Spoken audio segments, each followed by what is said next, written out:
설교를 시작하기 전에 담임 목사로서 작금의 상황에 대해서 성도 여러분을 격려하고 또 함께 기도하고 싶은 제목을 먼저 나누고자 합니다. 오래전에 한 드라마에서 이런 장면을 본 기억이 납니다.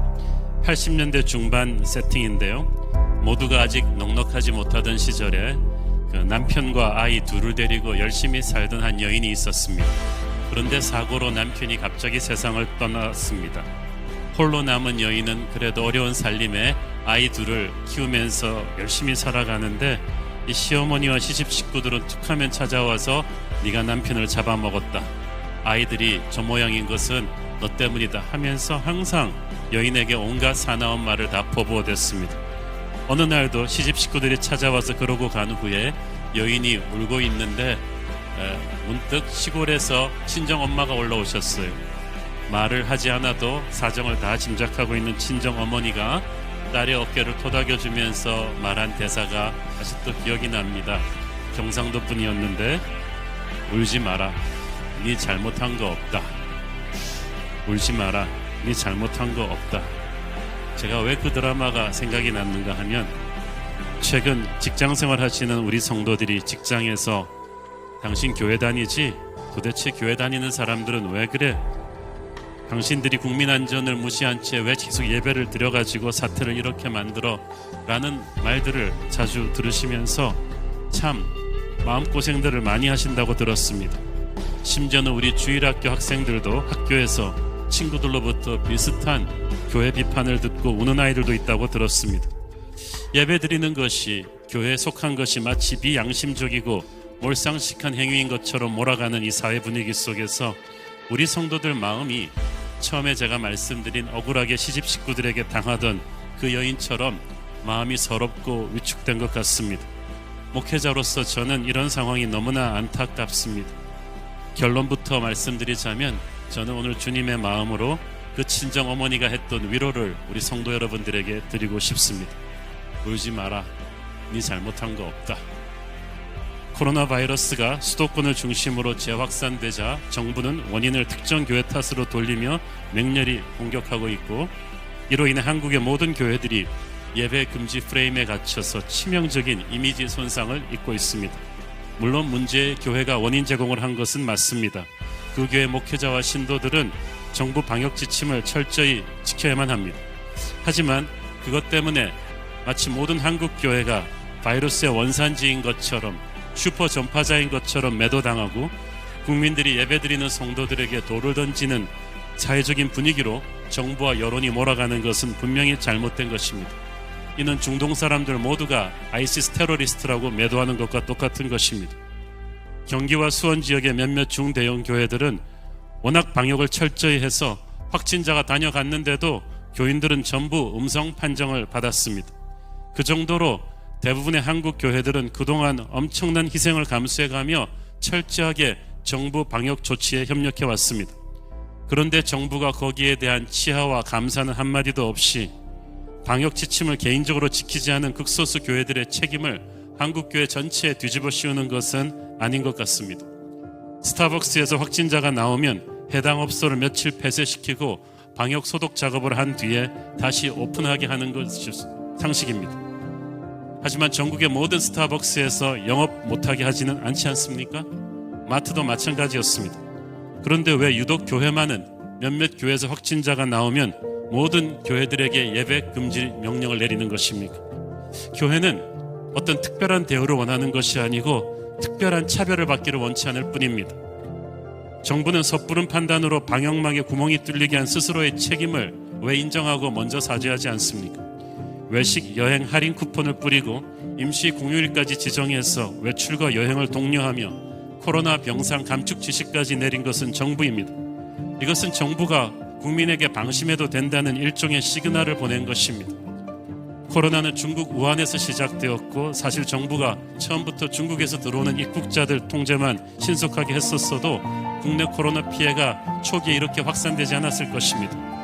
왜 정부는 이와 같은 방역 실패에 대해서 한 번도 사과하지 않고 계속 특정 국민들만 희생양을 만들면서 안 그래도 힘든 시국에 자꾸 나라를 분열시키는 것입니까? 교인들은 가장 선량하고 법을 잘 지키는 국민들인데 왜 선량한 국민들을 정부가 사납게 몰아붙여서 민심을 어지럽게 만드는 것입니까? 나라의 위정자들은 부모의 마음으로 국민을 섬겨야 한다고 배웠습니다. 어느 부모가 위기의 때 자꾸 자식들이 서로 의심하고 분열하게 몰아갑니까? 코로나는 업종 불문 전방위적으로 번지고 있습니다. 현대인들의 동선이 얼마나 복잡하고 다양합니까? 수많은 사람들이 하루에도 집, 대중교통, 직장, 카페 등으로 매일 쉴 수 없이 돌아다니기 때문에 어디서 어떻게 감염되었는지 정확하게 파악하는 것이 어렵다고 방역 전문가들도 이미 말하고 있지 않습니까? 교회도 그 수많은 동선들 중에 하나일 뿐입니다. 그런데 마치 교회가 바이러스의 원산지인 것처럼 몰아가는 것은 상식적으로 이해할 수가 없습니다. 최근 여의도의 한 교회에서 16명의 교회 확진자가 나왔는데 그 확진자들은 조사 결과 100% 외부에서 감염돼서 교회로 들어온 것으로 확인되었습니다. 이런 경우는 교회 확진자 통계에 대한 재해석이 필요하지 않습니까? 자꾸 언론에서 교회발 코로나 수도권 확산이라고 보도하는 것은 문제가 있습니다. 코로나가 교회에서 시작된 것이 아니기 때문입니다. 그렇게 표현하자면 카페발, 마트발, 물류센터발 코로나 확진이라고 해야 되지 않습니까? 확진자는 죄인이 아닙니다. 누가 병 걸리고 싶어서 걸리겠습니까? 대부분의 국민들이 다들 최선을 다해서 정부 방역 지침을 따르려고 노력하고 있습니다. 그러나 어쩔 수 없이 살아가는 삶의 동선들이 겹치는 까닭에 피해자들이 계속 나오는 것입니다. 그러므로 정부는 국민들도 최선을 다해서 노력하고 있다고 믿어주시고 어떤 특정 그룹을 희생양을 삼지 않도록, 그래서 우리 모두가 함께 힘을 모아 이 난국을 헤쳐갈 수 있도록 따뜻하게 여론을 이끌어 주어야 할 것입니다. 정부와 언론은 우리 일반 국민보다 훨씬 많은 정보와 통계를 가지고 있습니다. 이것을 언제 어떻게 전달하는가에 따라서 전 국민에게 미치는 파급 효과가 큽니다.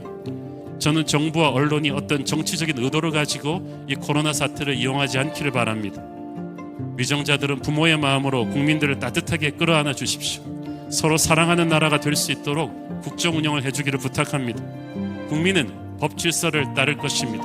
교회는 지금까지도 그래왔듯이 앞으로도 철저하게 정부 방역 지침에 순종할 것입니다. 대신 정부 또한 국민이 믿고 따를 수 있는 공정하고 따뜻한 법 집행을 해주기를 바라고 말 한마디를 해도 따뜻하게 해주기를 바랍니다.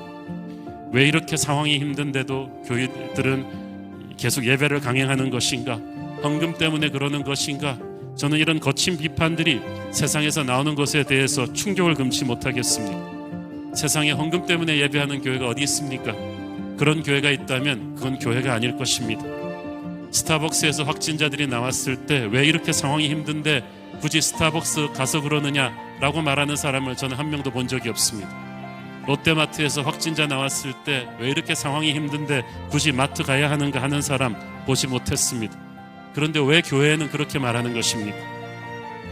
여러분, 예배드리는 것이 죄입니까?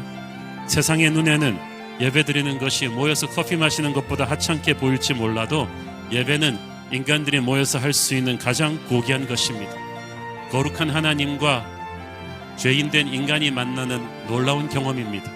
예배를 드렸을 때 타락한 인간이 변합니다.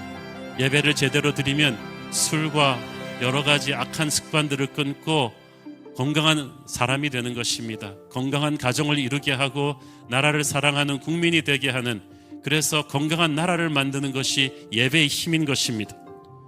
예배는 크리스찬에게 있어서 생명과도 같습니다.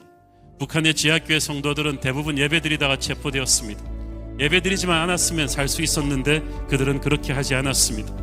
그렇게 중요한 예배입니다. 사회 분위기가 아무리 반기독교적으로 흘러간다 해도 그러므로 사랑하는 성도 여러분, 기죽지 마십시오.